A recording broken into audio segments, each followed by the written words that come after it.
There were once those who claimed that the kingdoms and empires of the Orient are but pale shadows of the dominant powers of the West, ripe for plunder and exploitation. Such foolish thoughts are only voiced by the arrogant and the ignorant, for the strength and mastery of the empire has now been openly displayed in victorious battle. The immortal Celestian emperors have reigned supreme for nearly 1,000 years, steeped in history, tradition, wisdom, and strength. To think that such young nations might challenge the glorious empire? United and determined, the realms of the Celestian emperors are prosperous, advanced, and ready for battle. We claim 10,000 years of harmony with our immortal emperor. Compiled by Augur Matthias Constantin, enlightened historical archivist. The Celestial Empire is not so much a single entity, but rather an enduring partnership of some of the most powerful nations in the Eastern Hemisphere. Established by the famous Jade Pact of the late 14th century, the empire includes the 7 realms of the immortal Celestian emperors: the Chinese domain, the Empire of Japan, the Joseon Kingdom of Korea, the Ayutthaya Kingdom of Thailand, Siam in Western parlance, the Toungo Dynasty of Burma, the Empire of Dai Viet, then the Confederacy of Madjas. These 7 states remain distinctly separated countries, although are bound by incredibly rich cultural and commercial ties which have been carefully nurtured over centuries of isolationist cooperation. Recently forced to reappraise their approach to the world after the ill-fated anglo-russian expedition into Korea, the empire is considered a preeminent power by most dispassionate of observers. Legacy of the Great Khan. Centuries ago, the Mongolian tribe ceased generations of infighting to unite under the charismatic leadership of Genghis Khan. This immensely vast army then swarmed across the Gobi Desert to plunder and raid the rich agricultural lands of China. These raids soon became wars of conquest, and eventually the Mongols established extensive dominions over not only Asia, but westerly towards the Middle East along the Silk Road trade route. The Mongols established their own dynasty, one which ruled much of Asia under the regal name of Yuan. But their power was not to last forever, and ultimately the Yuan dynasty collapsed in the face of popular revolt and military force. One amongst the coalition that campaigned against the Yuan was the popular and dynamic General Ming, who upon victory would be crowned emperor of a new dynasty. Yet this newly established emperor had no intention of perpetuating the cycle of imperial power that had afflicted China for so long.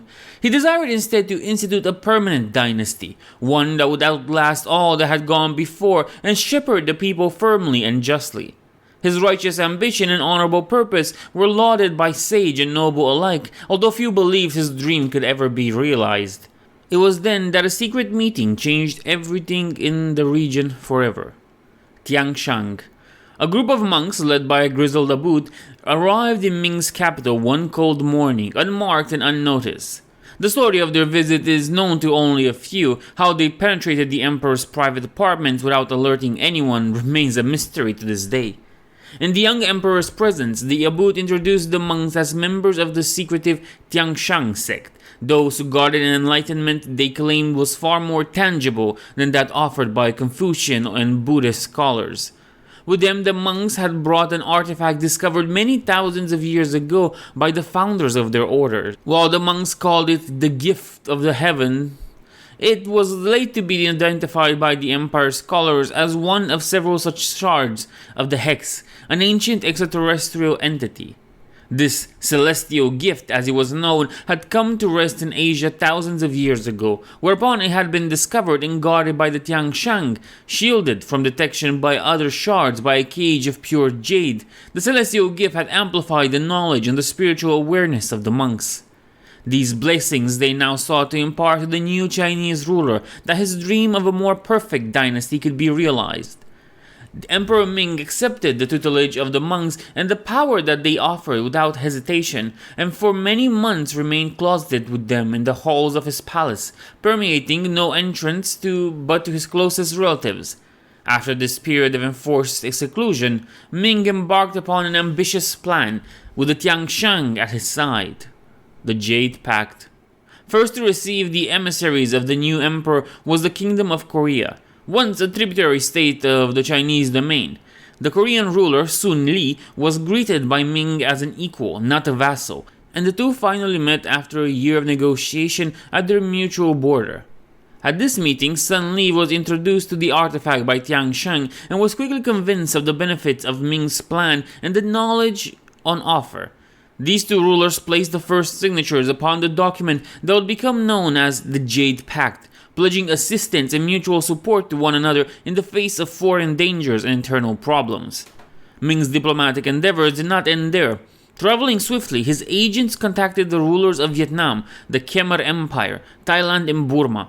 Each one was offered a chance to join the Jade Pact as equals, participants in a new order that abandoned vassalage for a more common partnership. The most difficult was to pursue the Emperor Shinzua of Japan, who was only finally convinced by the phenomenal powers of the celestial gift. Once imbued with a portion of the artifact's power, the 7 rulers of these kingdoms were able to communicate through the Celestian Dream. In a meditative state, their connection to the celestial gift permitted a form of telepathic communication across vast distances. Nobody fully understood the process, and yet the dream was all the more beneficial for its side effects. Archivist note, not this again. It is recognized that no lie can be spoken within the aura of the artifact which suffuses the celestial dream, and deception is all but impossible, unable to dissemble or deceive. Emperor Ming and his allies could expect their proposals to be accepted at face value. The final member of the Jade Pact was coaxed into membership over many years, shepherded by other powers to become a unified nation that benefited greatly from the partnership.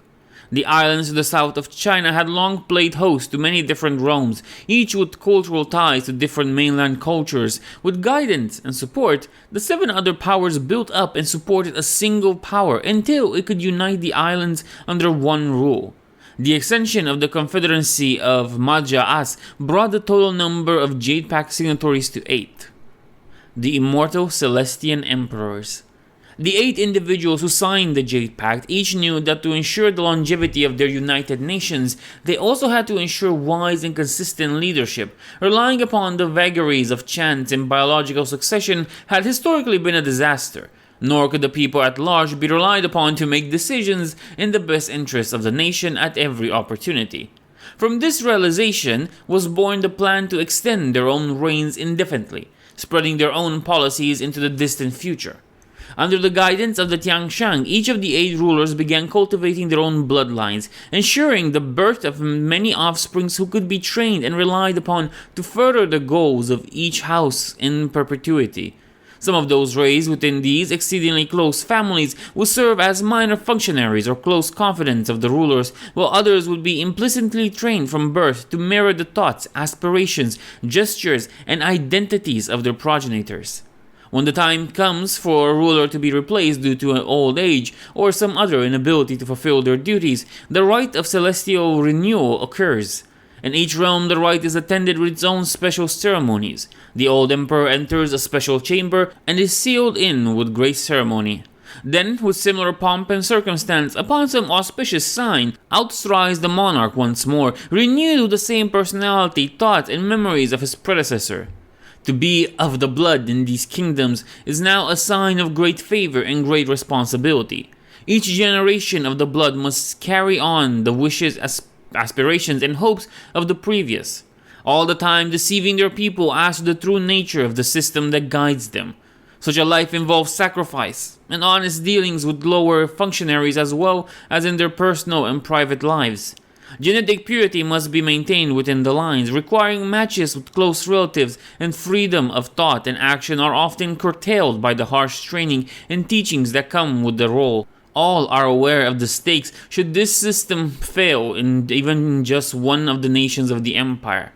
Without a central guiding figure, such a nation would become prey to internal and external tensions and pressures that might derail the peaceful march towards a prosperous and self-reliant future. That said, the original rulers of the Jade Pact were willing to pay the price even as they had no sure knowledge of how well this deception would work. Thus far, it has done so with but one catastrophic failure. Archivist note: of course, human nature being what it is, there have been instances of the rules of purity being broken. Young people will often act with their hearts rather than their heads. It is rumored that the royal bloodlines likely extended beyond the walls of their various palaces, but as of yet no stranger has come to the gates demanding access to their birthright. The Dark Age of Khmer. In the 16th century, the Khmer Emperor Jayavarman was reaching the respectable age of 57 when it was discovered that his designated heir suffered from a rare genetic condition brought on by the circumstances of his birth and parentage. The rest of the Khmer bloodline were either female and therefore ineligible to succeed their father or grandfather, or else too young or too distantly related to maintain the deception of his ever-recurring renewal. Discussion within the dream became more frantic as Jaivaraman aged, but as the eldest at the time, it was to him that the deciding vote always fell. No course of action received his endorsement, even as all the emperors discussed the situation repeatedly. Archivists note, some now suggest or maintain that Jaivaraman himself may also have been unwell, thus explaining this uncharacteristic display of poor leadership from a caste trained since birth to rule their dominions. As Jaivaraman fell into a coma, it was natural that his followers would carry him to the temple and undergo the renewal. When this failed, despite a last-ditch attempt to delay the ritual by the agents of the Celestian emperors, there was a great consternation throughout the empire. A clever propaganda campaign attributed his death to the spirit of Jaivaraman having unfinished business in the heavens and being unready to return. The body of Jaivaraman remained in the temple and honor guard in place until the longed-for day when Jaivaraman renews. This, however, did not quell to the unrest in Khmer state brought on by the shock of their immortal ruler's apparent abandonment of his people. Within a decade, civil war had broken out, one exaggerated by the sudden arrival of Western explorers who used the breakdown in central authority to gain a foothold in the empire for the first time. It was Empress Shinzua who enacted a necessary but brutal policy to stabilize the region. The last remaining dregs of Jaivaraman's corrupted bloodline were extinguished entirely, falling in secret to the blades and poisons of the assassins of the shinobi. The territory was then seized by forces of Burma, Vietnam, and Thailand. The Westerners were expelled by the oncoming military forces and the bloat upon the Jade Pact extinguished. Nonetheless, the events of that time cast a shadow across the empire's history. It is now common policy to train at least 3 or 4 worthy successors and to keep many of them hidden from the public view or dispatched to far-flung corners of the domain to protect against assassins or tragic accident. The priests and functionaries who oversee the bloodlines, many of whom are of the blood themselves, have also doubled their watch against corruption and taint within the family lines upon which the empire's government relies. Governing an empire. To speak of a uniform government within the empire is a misnomer, for no overall structure exists. Rather, a network of treaty obligations, unwritten agreements, and competing committees enforce a partnership between these 7 different states, each with its own governmental structure, law, and customs. To examine all these in great details in a single volume would be the work of a lifetime, but there are notable commonalities. Each nation is a monarchy, although in practice the degree to which the monarch wields power individually over their dominion varies considerably. In China, for example, the emperor and his court are the originators of policy, and it is they who formulate the decrees enacted by the imperial ministries.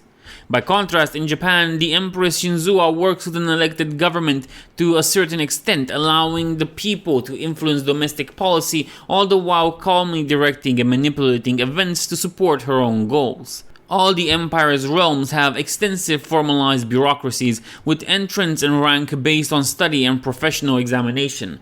The most effective of these is to be found in the Joseon Korea, where a state council oversees the 6 ministries with various separate departments: the Office of Inspector General, Office of Censors, and Office of Special Advisors, ensuring efficiency and rooting out corruption. Many individuals from the imperial bloodlines will serve with these ministries in positions of great power and influence, while others will take seemingly minor roles to monitor and gather information. Likewise, each government maintains its own secretive societies dedicated to eliminating dissent and spreading propaganda and misinformation throughout their realm in order to support the government and keep their citizens quiescent. Such organizations are not above eliminating opponents of the regime, either publicly or in secret as the situation demands. Perhaps the most famous of these are the Japanese shinobi clans, who are long favored of the empress and known to operate worldwide. None of these ministries and institutions, however, are the true powers within the Empire's government. The honor, of course, belongs to the Celestian Dream that allows the seven emperors to coordinate policy and enact it across a massive realm instantaneously.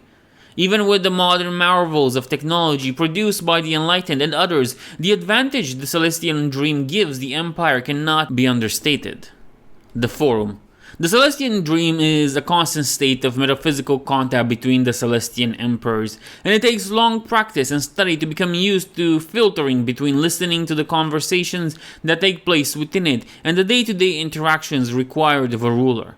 As such, it is only occasionally that all the Celestian Emperors will be present for a long discussion, in a semi-formal occasion known as the Forum.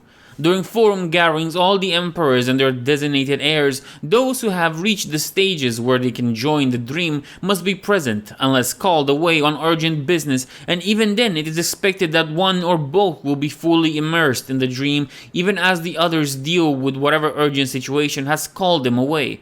Of necessity, the presence of an heir awaiting in the wings to take up the mantle once an emperor dies is considered of paramount importance to the forum, and the progress of each bloodline is frequently discussed in such gatherings.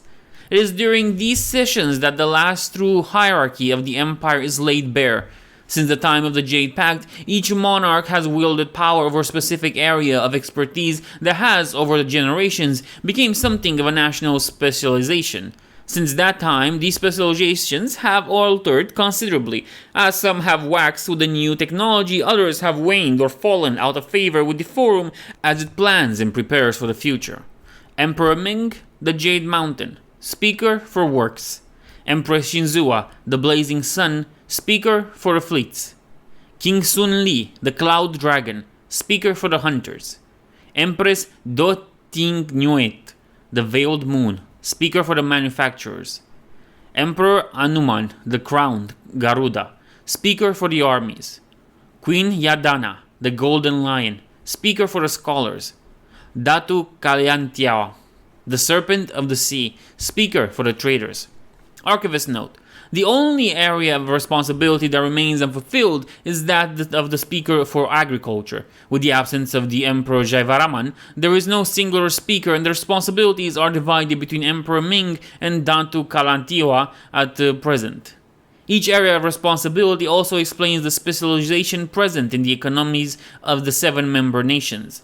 The Chinese domain boosts extensive fortifications along the Mongolian and Russian borders and produces excellent architects and labor force that can be found working on massive projects throughout the empire. Meanwhile, the Empire of Japan is dotted with naval yards and slipways to service the merchant and military fleets of all the states. Some areas of responsibility, once considered minor, have now become positively vital in the new modern age.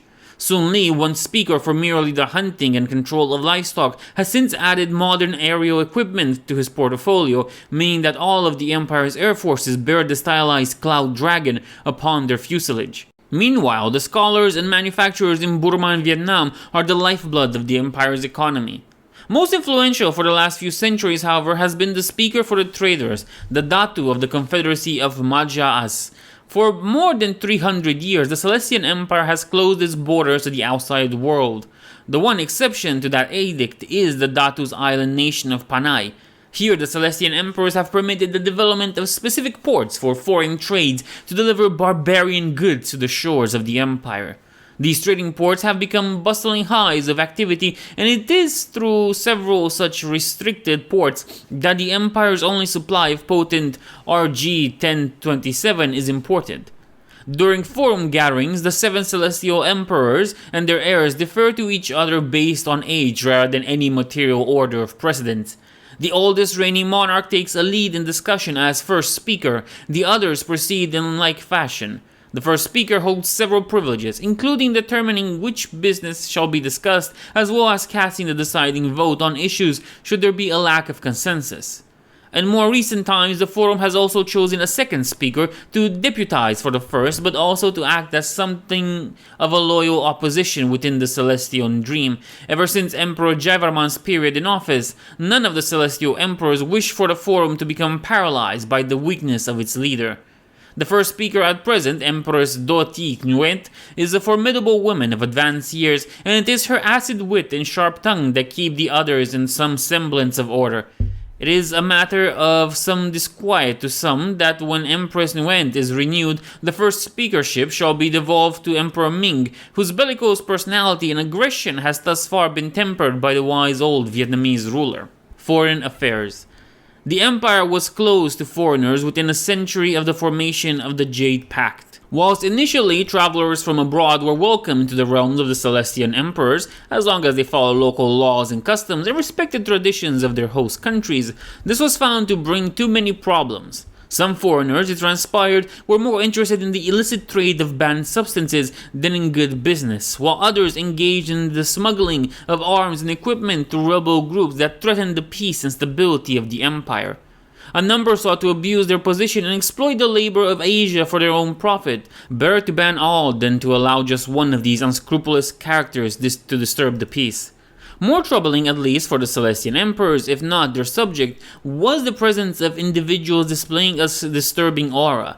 This aura was visible only to those connected to the dream.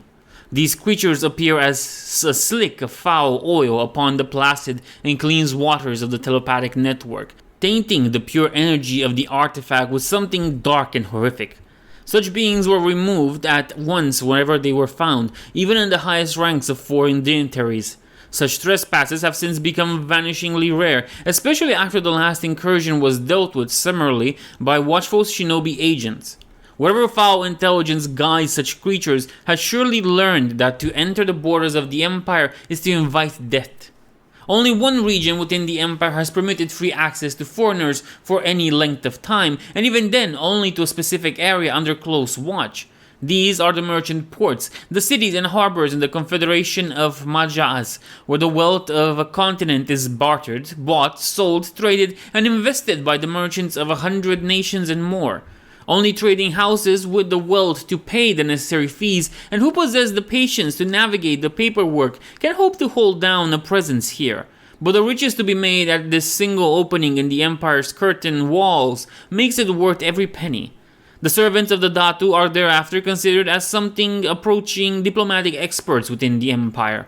It is their expertise which has periodically ensured that necessary resources, particularly RJ-1027, of which the empire has no indigenous resource, continues to flow into their wider economy. They have tense but close relationship with 100 merchant companies, in particularly the Crown and their East Indian Company. Archivist note: the merchant ports are hives of intrigue, even as they are patrolled by the harsh and vigilant members of the Citizens' Watch. Not a month goes by without some alarming incident or brutal murder connected to societies that function there. The Bear and the Cloud Dragon. Recent events had led to a shift in the Celestian Emperor's thinking. Despite the protestations of the Commonwealth's Mongolian subjects, the Tsar entered into a secret agreement with the British Crown to seize the tempting target of the Hermit Kingdom, the domain of the Cloud Dragon Joseon Korea. The anglo-russian invasion initially met with success, but was then brutally repulsed by the combined might of the Empire's united military. This was the first such action from the Empire in the Dystopian Age, and the other major global powers took note that the Empire's long-held stance on isolationism appeared to be at an end. This campaign, whilst vindicating the planning and approach of the Imperial armies, also made the Emperors reprise their foreign policy. If isolation still invites attack in this modern age, they rationalized in a more open but more guarded approach might achieve the same objective. The finest negotiators from the Confederacy are now inviting their trading contacts to consider opening offices and warehouses in new merchant ports, one for each of the coastal powers of the Empire. This has the advantage of providing several other opportunities for trade, but also exposing more foreigners to the true might and wealth of the Celestian Emperors. Another point must be mentioned: the relationship between the scientists and the scholars of the Empire within the worldwide organization known as the Covenant of the Enlightened. There are those Burmese, Koreans, Japanese, Chinese, and Vietnamese scientists and scholars who are members of the Covenant. Free to travel beyond the borders of the Empire to learn and study from their enlightened peers, they are forbidden from returning with any assistants or counterparts from outside the Empire. These empire-born enlightened maintain Promethean complexes of their own throughout the realms, in particular in Vietnam and Burma. They are, however, not closely involved with any of the wider organizations and groups or major projects pursued by some of the enlightened, instead applying what they know in service of the Jade Pact first. Archivist note: I must convey my thanks to several colleagues who shall remain nameless for these complexes who helped compile this history. The Forces of the Empire. The Imperial Armed Forces, IAF, is the most unified of all the branches of the Empire. From the time the Jade Pact was formed, each element of the military has been under the control of a single immortal emperor, the Speaker, whose court and bloodline act as the central administration for that branch even as they work across national boundaries. Each has its own national contingents and HQ branch, but supreme authority is ultimately vested in the strategic councils of their chosen Speaker. The army, the largest entity numerically speaking, within the IAF and one of the largest globally, is under the command of the Thailand's Emperor Anuman. Whilst not the biggest contributor in manpower terms, Thailand boasts the most well-equipped and well-trained forces within the Imperial Army, and, as such, Thai troops function as the Empire's equivalent of elite guard regiments. The rest of the army is predominantly Chinese, raised from the burgeoning populations of Emperor Ming's extensive dominions. Specialist divisions are recruited specifically from other nations, such as the Koreans' famed artillery corps and the Japanese naval assault troops. Senior officers from all nations must meet the exacting standards expected of Thai troops, and many serve rotations with Thai formations before returning to their own units. The Imperial Navy, meanwhile, is the brainchild of Empress Shinzua, who as Speaker of the Fleets quickly moved to control all aspects of nautical warfare in addition to her originally more prosaic areas of responsibility. The Empire is considered a global naval power, especially after their victories at Tsushima and Myeongnyang during the anglo-russian expedition into Korea. All of the coastal nations of the Empire design, build, and crew their own warships, but all ultimately serve the blazing sun. Imperial warships are a source of great pride within the Empire, and the chance to now use them more visibly with the borders opened has been welcomed by the nobles and commoners alike. That said, there is an element of friendly competition amongst the celestial emperors about their own nation's naval designs, with many considering their own warships far superior to their comrades. Further tests in battle are unlikely to settle these disputes. The Imperial Air Hunters are the preserve of King Sun Li, the Cloud Dragon. Originally Speaker for the Hunters, referring to literal hunters as well as cattle, farmers, and more, Sun Li has achieved unprecedented influence within the forum, since also claiming all air technology as his responsibility. As such, the Imperial Air Hunters are under Korea's command. Once again, these are formed of the many different national air forces, but all bear the sigil of the Cloud Dragon. Much to the chagrin of Empress Shinzua, the Forum decreed that the Cloud Dragon is also responsible for all aerial units and support elements wherever they operate.